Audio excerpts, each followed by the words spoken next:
Okay, so yun guys, no. So today or tonight is the first time na makakaluwas si Bolt papuntang Alabang. Yan yung ating mga kasama, pasakay na sila. Kakatapos ko lang check yung mga gulong-gulong natin. Okay naman sila lahat. Tapos yan, first trip ni Bolt sa Alabang.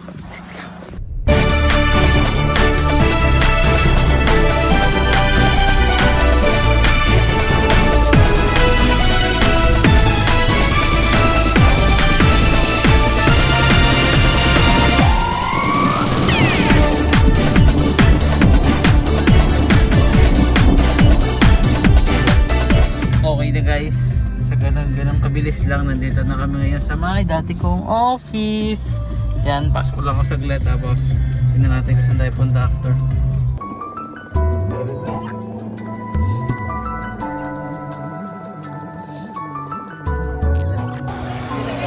Stop over bago umuwi.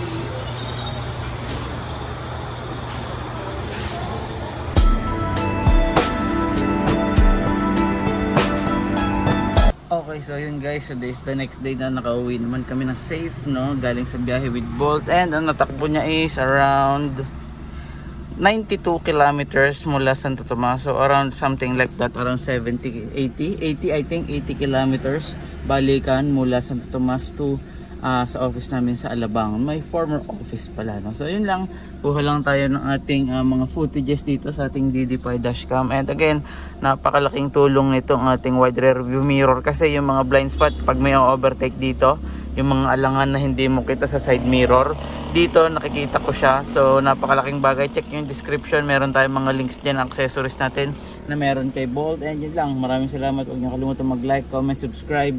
Very good job si Bolt, no? So napaka-reliable, although hindi ko siya madalas magamit, di niya tayo pinababayaan kapag may mga ganong takbo tayo. So yun lang, see you sa next one.